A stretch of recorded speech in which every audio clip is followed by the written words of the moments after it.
एक क्वेश्चन जो मैं आपसे करने वाली हूँ। अच्छा ये बताओ, आपकी कभी 40,000 सैलरी हो या 50,000 सैलरी हो, कितना भी आपका सैलरी होता है, पहले 20,000 में भी आप काम चला रहे थे और अभी 40,000 हो गया है, कभी किसी का 80,000 तक हो गया है। लेकिन महीने के अंत में आपके पास पैसे नहीं बचते हैं और इसका सबसे बड़ा रीज़न क्या है? क्या कभी आपने सोचा है? देखो, समस्या सिर्फ़ और सिर्फ़ पैसों की नहीं है। समस्या ये है ना कि आपके पैसे कहाँ चले जाते हैं और उसका कोई मंज़िल नहीं है।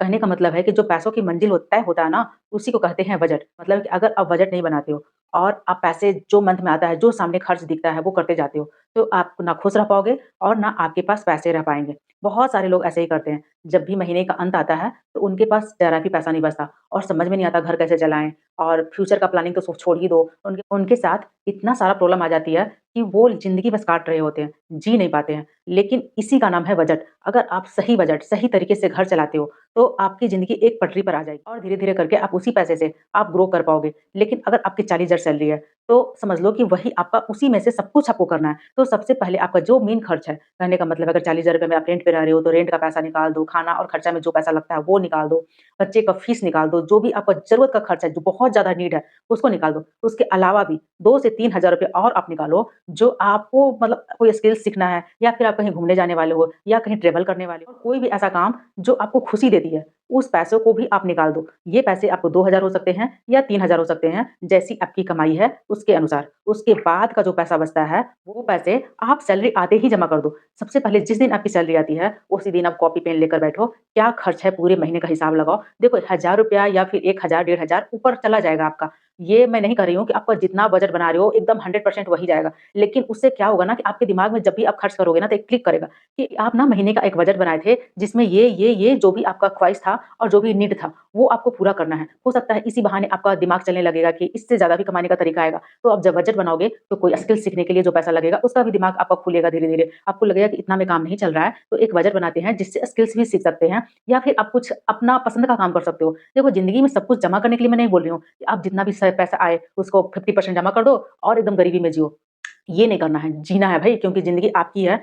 अगर आप नहीं जी पाओगे ढंग से तो डिप्रेशन आएगा। तो एक बजट जब बनाते हो, आपको पता चलता है कि पैसा कहाँ जा रहे हैं, किस तरीके से खर्च हो रहे हैं। आपको लगेगा ना कि फालतू खर्च हो रहा है तो दिमाग क्लिक करना शुरू कर देगा कि ये खर्च मैंने अपने लिस्ट में नहीं लिखा था। तो आप उसी टाइम रुक जाओगे और इसी तरीके से धीरे-धीरे करके 1000, 2000, 4000, 5000 जो भी आपके मंथली जो है वो बचने शुरू हो जाएँगे और वो पैसा आपको ना पहले ही जमा कर देना है। जिस दिन आपकी सैलरी आती है, कुछ पैसे हटाकर जो आपको बजट में आए और उसको हटाकर आपको अलग रख देना है। बहुत बड़ी-बड़ी कंपनियाँ भी ऐसे ही चलाती है, तभी उनकी कंपनी चल रही है और हम सब घर चलाते हैं, तो जो समझ में आता है, जो याद आता है, जिस टाइम जो खर्च दिखता है, वो सारे खर्च करते जाते हैं। उसी वजह से ना हम ना खुश रह पाते हैं, ना ज़िंदगी अच्छा काट पाते हैं और जो फ्यूचर का टेंशन होता है सो अलग।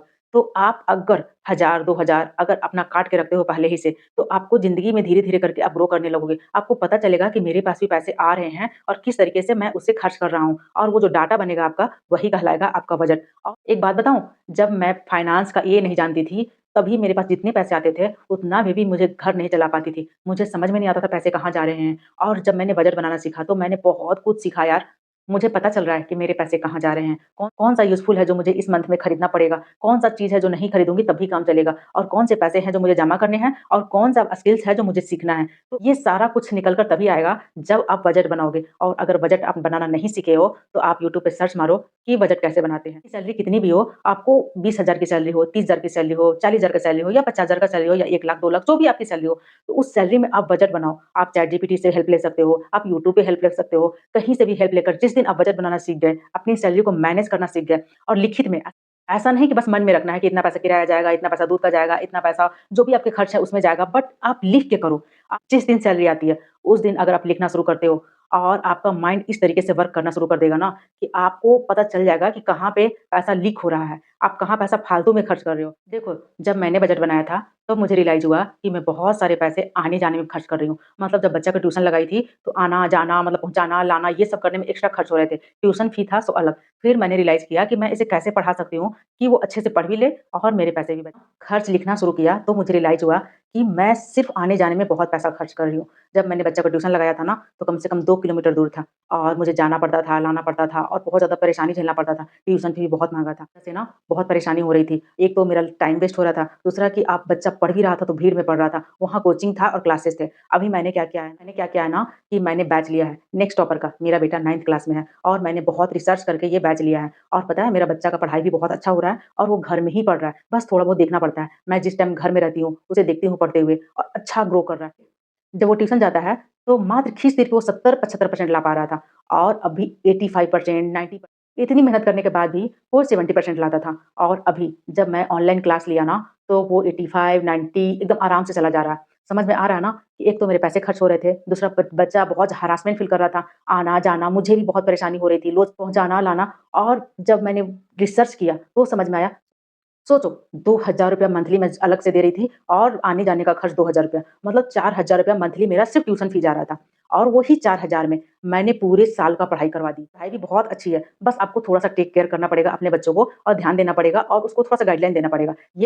ये आपके तरफ से एफर्ट डालना पड़ेगा। इसी तरीके से आप अपने लाइफ़ में रिसर्च करोगे कि मेरे पैसे कहाँ जा रहे हैं और कौन-सा पैसा यूज़फुल है और किस तरीके से उसे मैं कटौती कर सकती हूँ या कर सकता हूँ, तो आपको समझ में आएगा कि बहुत सारे पैसे ऐसे थे जो आपको यूज़ भी नहीं हो पा रहा था और हर महीने चले जा रहे हैं। और जिस दिन से आप बजट बनाते हो, तो आपका रिज़ल्ट भी अच्छा आएगा, आप रिसर्च भी करोगे और बहुत पॉजिटिव लाइफ़ हो जाएगा आपका। आपका खुद का भी, आपका परिवार का भी, बचत होगा सो अलग और टेंशन फ्री रहोगे। ज़िंदगी को जीना सीखोगे, ना कि गुज़ारना।